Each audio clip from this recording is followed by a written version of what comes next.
अस्सलाम वालेकुम students, my name is Usman. Future VN academy में आप सबको खुशामदीद कहता हूँ। स्टूडेंट्स, 9th क्लास का हमारे पास चैप्टर नंबर 3 है और चैप्टर नंबर 3 जिसका नेम है डायनेमिक्स। और स्टूडेंट्स, इसमें आज का जो हमारे पास टॉपिक है वो है सर्कुलर मोशन। स्टूडेंट्स, प्रीवियस मुतअद्दिद लेक्चर्स में हम ये चीज़ पढ़ चुके हैं कि रेस्ट और मोशन की कंडीशन क्या होती है। यानी रेस्ट कंडीशन एक ऐसी कंडीशन होती है जिस पर कोई भी फोर्स अमल ना कर रही हो और बॉडी जो है वो मोशन की कंडीशन में ना हो, यानी हरकत ना कर रही हो, इट्स मीन वो रेस्ट की कंडीशन कहलाती है। और अगर हम मोशन की बात करें तो कोई भी बॉडी जिस पर फोर्स अमल करे और फोर्स अमल करने के बाद वो अपनी पोजीशन को चेंज करे, यानी वो हरकत कर रही हो, हरकत करता हुआ जिसम मोशन की कंडीशन में होता है।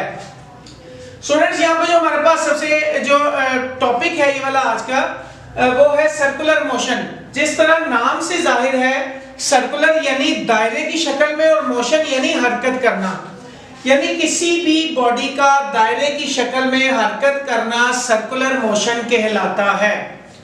अब स्टूडेंट्स, इसकी डेफिनेशन के मुताबिक किसी जिस्म के सर्कुलर रास्ते पर हरकत सर्कुलर मोशन कहलाती है। यानी कोई भी बॉडी अगर सर्कल की शक्ल में हरकत करे, दायरे की शक्ल में हरकत करेगी, वो सर्कुलर मोशन कहलाएगी।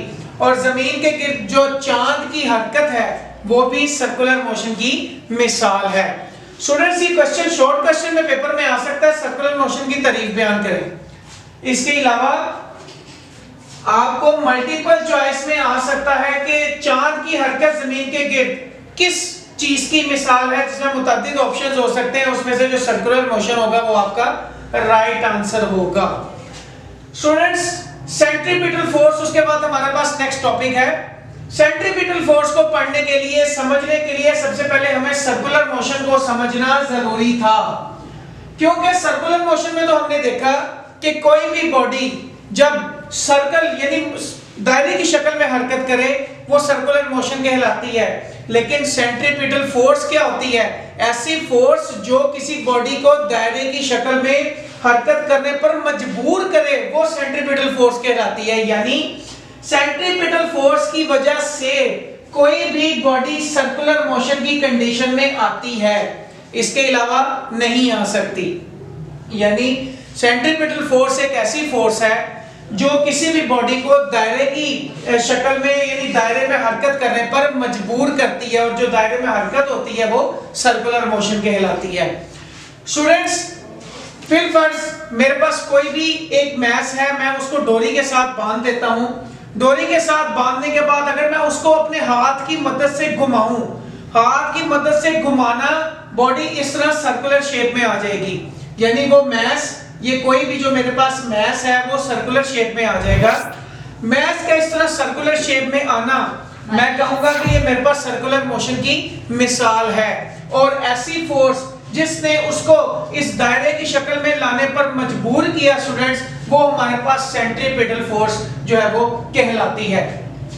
स्टूडेंट्स, जो सेंट्रीपिटल फोर्स होती है वो हमेशा मोशन की सिमत के अमूदन अमल करती है। यानी जिस सिमत में हरकत हो रही हो, मोशन यानी हरकत करना, उसके अमूदन अमल करती है। और अगर मैं इसकी एक छोटी सी एग्जांपल लूं पत्थर की और डोरी की, तो स्टूडेंट्स अगर किसी भी डोरी के साथ मैं एक पत्थर को बांध दूं, पत्थर को बांधने के बाद मैं अगर सर्कुलर मोशन की तरह जिस तरह इस मैस को मूव किया था, उस तरह अगर मैं पत्थर को अपने हाथ की मदद से डोरी के साथ बांधकर घुमाऊं, तो पत्थर का सर्कुलर में हरकत करना सर्कुलर मोशन होगा, और ऐसी फोर्स जो उसको हरकत दे रही है सर्कुलर में वो सेंट्रीपिटल फोर्स कहलाएगी। लेकिन स्टूडेंट्स, सवाल ये पैदा होता है कि अगर ये जो हमारे पास पत्थर है जो डोरी के साथ बांधा हुआ है, ये कितनी देर तक मूव कर सकता है?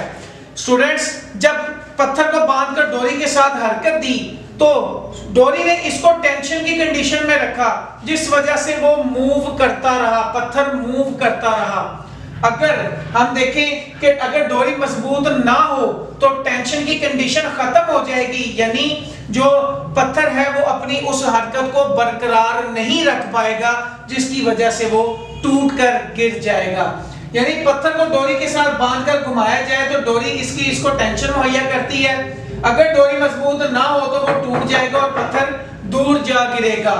स्टूडेंट्स, इस तरह हमने देखा कि फर्ज किया कि हमारे पास किसी भी बॉडी का जो मैस है वो m है, और उसका रेडियस r है और यूनिफॉर्म स्पीड से अगर वो हरकत कर रहा हो तो हम देखेंगे कि इसमें जो सेंटीपिटल एक्सेलरेशन है वो किस तरह से पैदा होगा।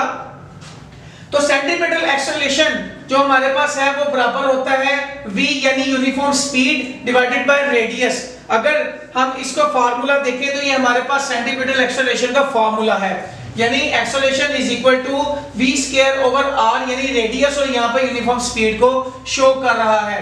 न्यूटन के दूसरे कानून के मुताबिक स्टूडेंट्स हमारे पास फोर्स बराबर होती है मास और एक्सेलरेशन के, और अगर यहाँ पर अगर हम इसमें बात करें सेंटीमीटर फोर्स के अकॉर्डिंगली तो हमारे पास Fc is equal to m और ac यानी न्यूटन के दूसरे कानून के मुताबिक फोर्स बराबर है मास और एक्सेलरेशन के। सिंपल हम इसके अंदर इसकी वैल्यूज को पुट करेंगे स्टूडेंट्स, हमारे पास F is equal to m same रहेगा और यहाँ पर जो हमने ac यानी एक्सेलरेशन सेंटीपिटल एक्सेलरेशन की जो मिकदार निकाली है हम उसकी वैल्यू को इसमें पुट कर देंगे, यानी a की वैल्यू हमारे पास स्टूडेंट्स बन जाएगी v, हम m same as it is ही लिखेंगे स्टूडेंट्स। उसके बाद a की जो हमारे पास वैल्यू बनेगी v की वो